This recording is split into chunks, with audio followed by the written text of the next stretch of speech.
जंग जी international dimension बड़ी important है। चाइना ने आज जो है वो हिंदुस्तान की रियासत अरुणाचल प्रदेश के अंदर जो इलाका है जंगलान, उसको अपना डिक्लेयर करते हुए, उसकी खुद मुख्तारी को अपनी डिक्लेयर करते हुए उसके चाइनीज नाम दे दिए। मतलब ये इस वॉर का डायरेक्ट आउटकम नजर आ रहा है हमें, क्योंकि ये जानने की कोशिश करते हैं उस्मान शामी साहब। उस्मान साहब, ये बड़ी एक्स्ट्राऑर्डिनरी डेवलपमेंट है कि चाइना की वजारत खारजा ने आज अरुणाचल प्रदेश जो मैप में भी हमें नजर आ रहा है हिंदुस्तान की रियासत के अंदर जंगलन को अपना डिक्लेयर करते हुए चाइनीज नाम दे दिए। ऐसा क्यों किया चाइना ने, क्या जरूरत पेश आई इस मौके पे? अस्सलाम वालेकुम। एक तो पहली बात ये कि ये पहली दफा नहीं हुआ, ये चाइना का इस इलाके के ऊपर क्लेम जो है वो इंडिया से ज्यादा पुराना है और कई सेंचुरीज पर ये मोहियत है। आप देखिए, ये जो तिब्बत है उसका चाइनीज नेम है शीजांग, और ये जांगनान यानी कि तिब्बत के साउथ का जो इलाका है, साउथ तिब्बत इसको कहा जाता है अंग्रेजी में। ये एक पहले तो ये कि अभी इस वक्त जो इंडिया के साथ तनाज़ा चल रहा है ना, ये सिर्फ हमारा नहीं है, ये चीन भी जो है उसमें उतना ही हिस्सेदार है, इसमें फरीक है। उसकी रीजन ये है कि आपने देखा नहीं है यहाँ पे पाकिस्तान में जो है किस तरह चीनी शहरियों को टारगेट किया गया। तो क्या ये बात चाइना को नहीं मालूम, क्या ये बात दुनिया को नहीं मालूम, और क्या उसका कोई रिपरकशन नहीं होगा? जो ये इंडिया के अंदर जो थोड़े अक्लमंद लोग हैं वो ये बार बार ये बात कर रहे हैं कि मोदी की जो पॉलिसी है उसने चाइना और पाकिस्तान को मजीद करीब कर दिया और इकट्ठे लाके खड़ा कर दिया।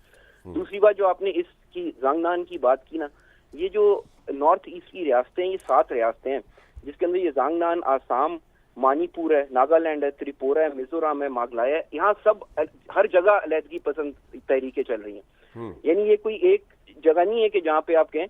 इसके बाद आसाम पे भी चाइना का क्लेम है। और आप देखें, ये लोग जो इन इलाकों में रहते हैं ना, इनकी शक्ल इनके जैसी है, ना इनके लिबास इनके जैसे है, ना कल्चर ऐसा है, ना वो जुबान बोलते हैं। तो इनका क्लेम क्या है उसके ऊपर? और ये कर क्या रहे हैं? ये इन सारी रियासतों में जाके हिंदू आबाद करें, जो यहाँ इन्होंने कश्मीर। उस्मान साहब, आपको लगता है कि पाकिस्तान ने जिस तरह चाइनीज टेक्नोलॉजी को हिंदुस्तान के खिलाफ हमारे पायलट ने जिस महारत से और जिस कोऑर्डिनेशन के जरिए इस्तेमाल किया है, उससे चाइना को भी बहुत एडवांटेज हो गया, खित्ते के अंदर इंडिया के ऊपर एज हो गया बहुत ज्यादा? चाइना को तो जितना एडवांटेज होता है उतना तो शायद पाकिस्तान को भी नहीं हुआ, क्योंकि चाइना के इंटरेस्ट ज्यादा बड़े हैं ना। तो आप अगर इंटरनेशनल मीडिया देखें तो वहां पे ये आज फ्रांस के जो है वो बड़े अखबारात ने इस बात का एतराफ किया है कि चाइनीज जो वेपन है उन्होंने टेस्ट पास कर लिया। ये फ्रांस 24 की खबर थी आज कि उन्होंने बैटल फील्ड के अंदर अपना टेस्ट पास कर लिया चाइनीज हथियारों ने। तो एक बात तो ये। दूसरी बात जो मैं वो आपको कह रहा था ना, ये हमारी वैसे ये हमारा कौमी फरीजा है, हम लोगों को पता नहीं है। और ये 7 रियासतें हैं जो टेररिज्म जो करंट भारतीय हुकूमत ने इन रास्तों के अंदर किया है ना, आप देखिए, हमने अभी जो हमें तजर्बा हुआ, हमें पता लगा कि अगर हम यक आवाज होकर कोई लॉजिकल बात करते हैं तो पूरी दुनिया सुनती है। तो ये हमारा जो है कौमी फरीज है कि हम ये इसको सोशल मीडिया पे भी, वैसे भी अपनी सतह पे, अपनी मीडिया के ऊपर भी इस जुल्म को जो है वो बयान करें। तो ये चाइना जो है उसका कोई ऐसा नहीं कि उन्होंने कोई आज क्लेम इस्टेब्लिश कर लिया है। ये इलाका उनका। लेकिन आपको लगता है कि चाइना और पाकिस्तान की पार्टनरशिप बहुत बढ़ने वाली है इस रीजन में अगेंस्ट इंडिया? वो इंडीड बहुत बढ़ने वाली है। और आप देखें, ये जो सारी रियासतें हैं यहाँ पे हर जगह इंडिया को मुश्किल पेश आएगी, सिर्फ एक नहीं है। राइट। और ये जो पॉलिसी ना, आप देखें, ये जो मणिपुर है, यहाँ पे काफी अरसे से क्लैश चल रहे हैं। आपसे भी लोग पूछते होंगे वहाँ पे क्या गड़बड़ है, लेकिन किसी को मालूम नहीं है।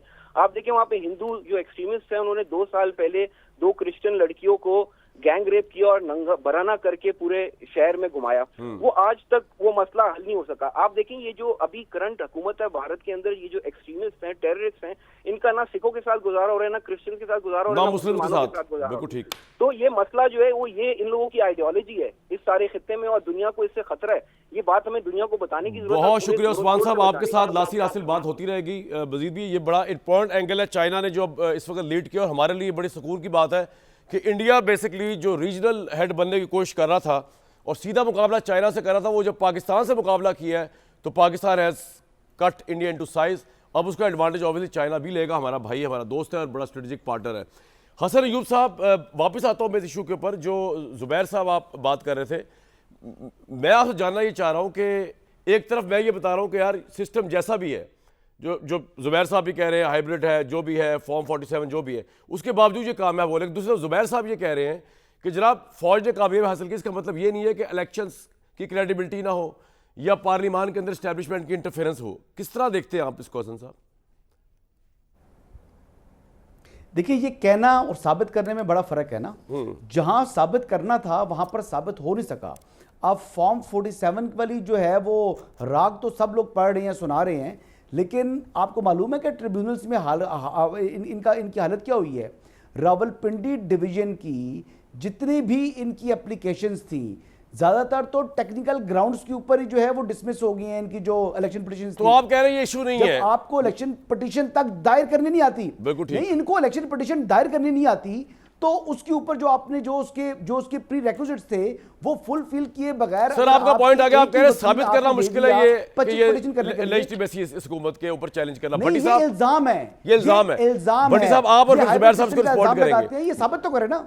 भट्टी साहब ये कह देना तो बड़ा आसान है, ये तो बड़ी मुस्तरद लोग बैठे हुए हैं, अभी साबित थोड़ी हुए हैं ये भट्टी साहब। बिल्कुल बिल्कुल, ये भी साबित करें कि ये सारा जो डिज़ाइन किया था ये नवाज शरीफ साहब ने किया था, ये भी साबित कर लें कि ये जो राफेल गिराया था ये JF थंडर 17 ने गिराया था, ये भी साबित कर लें। और ये भी साबित कर लें कि ये फार्म 47 जो है इसको आप झूठा साबित कर लें। क्या इस मुल्क में कभी 77 सालों में कोई चीज़ साबित हुई हमूदुर रहमान कमीशन से एबटाबाद कमीशन तक? क्या हम ये समझते हैं कि ये इलेक्शन फेयर हुए हैं? नहीं हुए तो ठीक है, अब आगे बढ़ें, अगली मरतबा आपके खिलाफ हो जाएंगे, आप साबित करते फिरिएगा फिर तो 47 वाले जो हैं वो 45 पे आ जाएंगे और 45 वाले 47 पे आ जाएंगे। बिल्कुल ठीक। तो खैर ये तो हमारी सियासतें चलती रहेंगी, लेकिन इशू ये है कि मैं फिर एक मरतबा कह रहा हूँ कि आज बड़ा अहम मौका है कि ये सारा सियासी अदम इस्तेकाम खत्म किया जा सके, आज के इस माहौल में हो सकता है। ठीक है, आप ये समझते हैं और आपके नजदीक तहरीक इंसाफ से सुलह की जाए, उस तरह हो सकता है ये। जुबैर साहब आप कुछ कहना चाह रहे हैं, फिर मैं सवाल पुट करता हूँ। जी जुबैर साहब। जी मैं ये कह रहा था कि एक्चुअली हसन अयूब ने तो उसको डायरेक्टली उस तरह से ले लिया। मैं तो एक जनरल बात कर रहा था कि एक पाकिस्तान का आइन है, उस पाकिस्तान के आइन में बड़ी चीज़ें क्लियर कट लिखी हुई हैं, या तो आप उसको डस्टबिन में फेंक दें। ये मैंने तो बात हसन अयूब खान को खुद गिल्टी फील कर रहे थे, उन्होंने फॉर्म 47 और ये सब लेके आ गए। मैं ये कह रहा हूँ कि जी इलेक्शन जो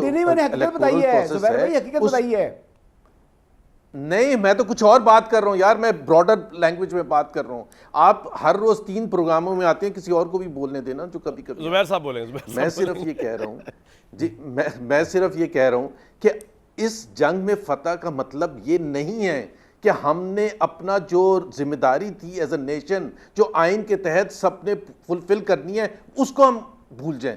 That at least Mohammad Zubair will never agree to that thing। या तो फिर आप ये तय कर लें कि आइन को, और वो भी बाय द वे ये 47 वाली हुकूमत कर सकती है कि आइन को तय कर लें, पार्लियामेंट से पास करवा लें, जैसे 26वीं अमेंडमेंट करवाई थी, या डस्टबिन में फेंक दें और फिर कहें कि जैसे जो चलेगा वो चलेगा। तो वो तो एक सेपरेट चीज़ है। लेकिन इस वक्त जैसे as we talk, I think constitutional process is the right way for Pakistan to proceed further. Pakistan ने सिर्फ जंगें नहीं लड़नी है, पाकिस्तान ने। आप बड़ी आइडियलिस्टिक बातें करते हैं जिनका ग्राउंड रियलिटी से कोई ताल्लुक। तो मैं अच्छा क्या करूं, जबरदस्ती गलत बात तो नहीं करूंगा ना। नहीं गलत बात क्यों करूं? सही बात करनी चाहिए ना। आइडियलिस्टिक क्या मतलब? मैं आइन की बात कर रहा हूं तो आप कह रहे हैं आइडियलिस्टिक। आइन की बात करनी चाहिए। पाकिस्तान में गलत बात क्या है? जिस बंदे ने ये दस्तूर बनाया, जिनके आजकल चश्मो चिराग है, उनके नाना ने दस्तूर बनाया, आपको तो पता होना चाहिए उन्होंने पहला काम क्या किया था। उनके जब तक वो पावर में रहे एज प्राइम मिनिस्टर, उन्होंने सारी ह्यूमन राइट्स की क्लॉजेस को सस्पेंड रखा। मिस्टर भुट्टो ने, उन्होंने अवाम के जो right to assemble, right to protest, right to freedom of express, वो सबसे बड़े डेमोक्रेट ने जो बानी है। आप किस दस्तूर की बात कर रहे हैं यार? आप पाकिस्तान की बात कर रहे हैं जुबैर साहब। It's a trash. आवाज आ रही है जुबैर साहब को? लाइन ड्रॉप होगी भाइयों की, लाइन बरकरार करें। It's a piece of trash. आपने बातें ऐसी शुरू कर दी हैं, वो बातें कहां सुनेंगे? जिस फाउंडर ने बनाया उसने अपने जूते की जोर पे रखा इस दस्तूर को, जुल्फिकार अली भुट्टो साहब ने। मैं अभी उस तरफ जा ही नहीं रहा कि जो उन्होंने अपने ओपोनेंट्स के साथ किया है। छोड़े इस बात को। प्राइम मिनिस्टर बनने का मतलब ये थोड़ी है, दस्तूर देने का मतलब ये थोड़ी है कि जब आप पावर में हो तो दस्तूर आपकी तरफ बह निकले, जब आप पावर में ना हो तो दस्तूर की बुनियाद पर आप लोगों को जेलें भर दें। जब इस तरह के वज़ीर आज़म इस मुल्क में आएंगे, मैं सिर्फ भुट्टो साहब की बात नहीं कर रहा, वहां से शुरू करते हैं इमरान खान साहब तक। और अभी हाँ जी जवाब दें जुबैर साहब, जिन्होंने दस्तूर बनाया उन्होंने दस्तूर के साथ क्या किया? ठोकर पे रखा। They treated like a trash. उन्होंने गलत किया या सही? तो भाई यही प्रैक्टिस है इस मुल्क में। उसका मतलब ये तो नहीं है कि किसी ने अगर कोई गलत काम किया तो जुबैर उसको साहब गलत काम आप करते। आप एक घर के फर्द है ना, आप एक गलत काम करेंगे आपकी औलाद को तो आप कुछ कह ही नहीं सकते ना। फिर आपने जब ऊपर ही रूल ऑफ लॉ तोड़ दिया आपका प्राइम मिनिस्टर आर्गुमेंट ने। पता है कैसे है? जी, जी। कामरान, आपका आर्गुमेंट वही है जो जियाउल हक ने दिया था कि इन्होंने पॉलिटिशियंस ने क्या किया, इसलिए डस्टबिन में फेंक दें आइन को। यही मुशर्रफ साहब ने कहा था कि जी ये नहीं, मेरा पॉलिटिशियंस argument ने, ये नहीं नवाज है। शरीफ ने, और उस वक्त तो मैं जनरल जिया की आपका तरह argument बेनिफिशियरी तो नहीं मुझे हूं समझ भुट्टो के नहीं आया जाने का। आपका मेरा क्या। आर्गुमेंट ज्यादा ऑब्जेक्टिव है ना, मैं तो दोनों पार्टियों को देख रहा हूं। आपका ऑब्जेक्टिव है, आप सही बात कर रहे हैं, आपका क्वेश्चन सही है कि जी उस किस्म की हरकतें नहीं करनी चाहिए कि आइन के साथ खिलवाड़ पॉलिटिशियंस जुबैर को साहब, ये नहीं बड़ी करना ऑनगोइंग चाहिए, डिबेट उनकी पे करने की जिम्मेदारी। कोशिश करता हूं आपके साथ में। एक ब्रेक के बाद लेंगे, एक ब्रेक लेते हैं जी। On a lighter yet serious note, Pakistan is an amazing country. हमारा 80% पैनल ये कह रहा है कि ये मुल्क दस्तूर और पार्लिमान की बालादस्ती और अदालतों के बगैर चल रहा है। उसके बावजूद ये मुल्क जंगें भी जीत रहा है और ये मुल्क ऊपर भी जा रहा है। नेक्स्ट वीक तक के लिए इजाज़त।